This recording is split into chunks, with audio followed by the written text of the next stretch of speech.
Hey, welcome on in, guys. Tobin here with you, and thanks for checking out the channel. Hope you're doing fantastic out there. If you guys could subscribe, that'd be great, and appreciate you guys checking out the channel, especially when I'm in my little studio shanty here. I'm homeless from my normal garage studio. It's in the midst of a facelift, and will be done soon, which I'm very excited to unveil to everybody. But Miami Dolphins got some big news today as the unveiling of Odell Beckham Jr. happened at Miami Heat practice today. And he is, I guess, he would not commit to whether or not he is going to play. He said that the reporters are going to have to ask Mike McDaniel about that. But he was out there. He was in full practice dealing with his knee.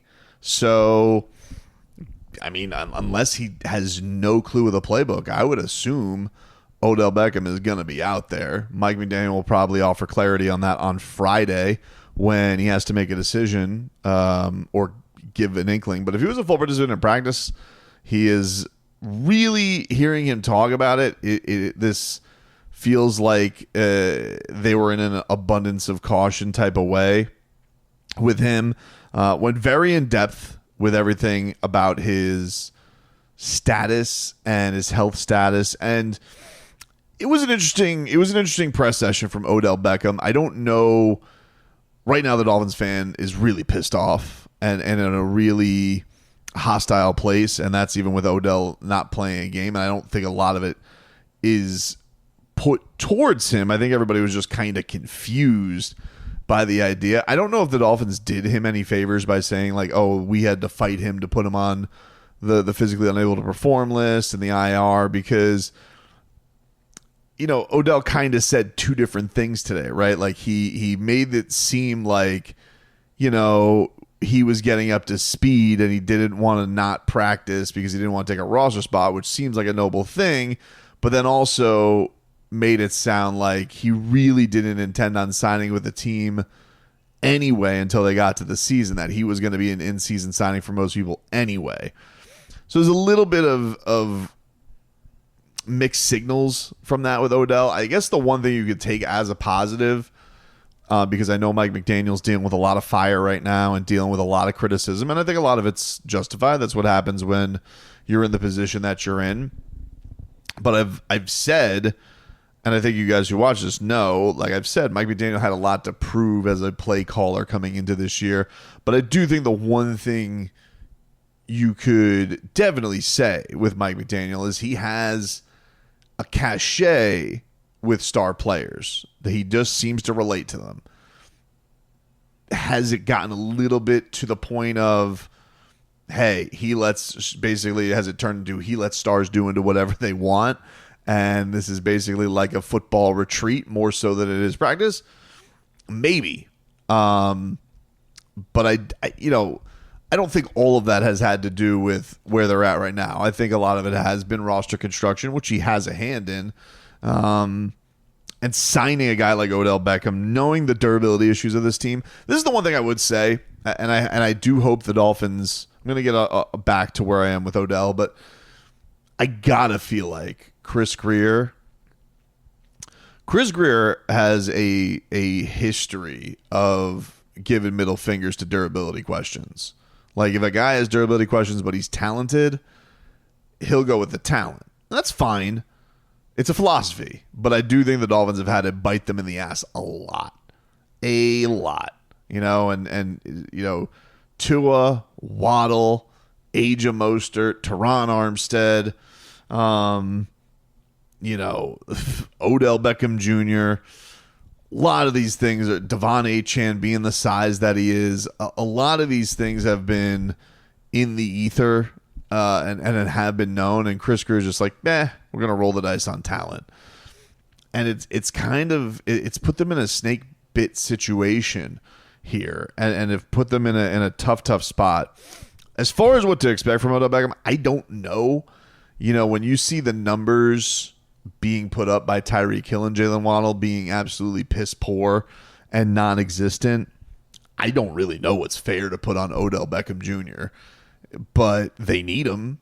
This is very clearly a team that is lacking that number 3 option that teams have to respect. Like, nobody respects the other options, the Dolphins. Every game these teams are going in here, they're like, don't let Waddle beat us, don't let Tyreek Hill beat us.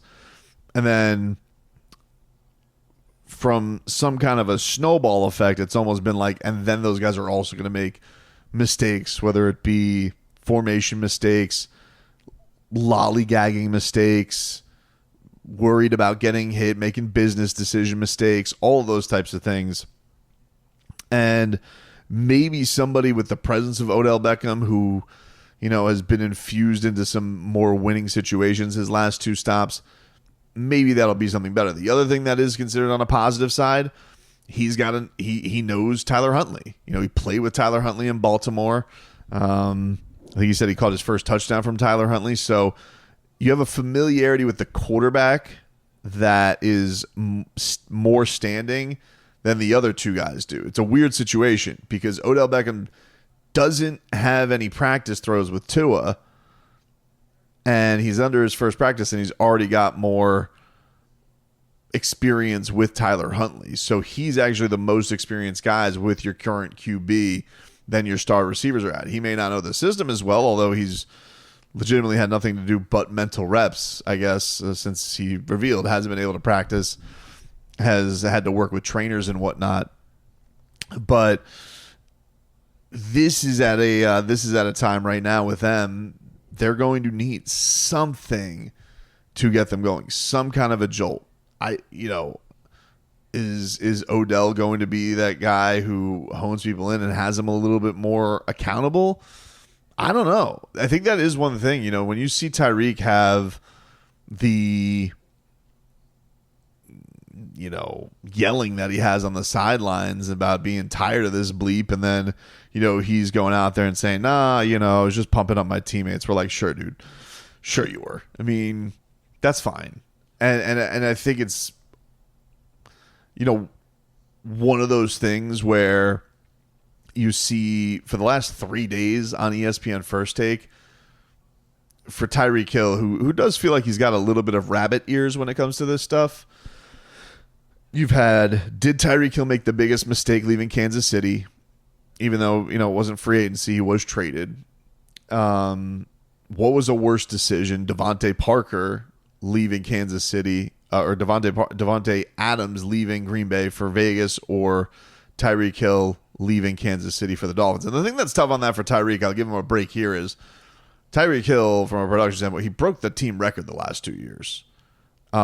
Yes, I'm sure seeing his team that he was with winning the Super Bowl the last 2 years has been tough, but a lot of people thought that Tyreek Hill was going to come here and be irrelevant, and that hasn't been the case. The team hasn't had real relevance as far as playoff success is concerned, but that's the problem with Kansas City. They're in a spot right now where they're ruining that for everybody. Everybody's going to have regret if they're not with Kansas City. I can't imagine that he's got, I'm sure there's things about him that probably wishes he was still there, but I doubt that he has, in year 3, these thoughts of regret anymore. But that's why I would say, would I go out there and Tyreek's got to be Tyreek, but is it important for him, if he's this leader and in this captain's role, is it important for him to maybe know time and place of when it is time to troll and when it's not time to troll? Yeah, probably. And maybe Odell, who's had his own issues with that, of maturity and even going later on into his career in Cleveland, maybe he's somebody who will have the cachet with no Tua out there, who's got really the cachet to step to Cheetah and be like, hey, that's not how you should be playing. And I don't even know if Odell will feel comfortable with that. I'm just pondering it, really. I don't know that he's going to feel comfortable doing that. I don't know that Tyreek will even listen to him, and I don't know that it's going to have a positive effect. These are just things you kind of wonder, because, hell, what else are you going to wonder about right now? This team, can't score a damn point, can't catch a damn touchdown. So, all in all, if Odell does make his debut, it's positive. Also on the injury report that's positive, Cam Smith, back-to-back full days of practice. Kendall Fuller, that was good news that he's full practice. Teron Armstead, full practice. The only guy who didn't practice is Jordan Poyer. Obviously, we know about Jalen Phillips. But, yeah, a lot of guys looking like the Dolphins are going to get a little bit of reinforcements. Jeff Wilson, who hurt his knee in warm-ups, full practice. And all that is very, very good news. It says Braxton Berrios has been dealing with an ankle. He's been limited. David Long still dealing with a hamstring. We'll get notifications on game status for tomorrow. And then Malik Washington still limited in his practice. Of course, not much of an impact in his first game. So will be certainly fascinating to see what OBJ's role is if McDaniel does confirm that this is going to be his debut, and what kind of impact that's going to have on a very, very lackluster Miami Dolphins offense right now.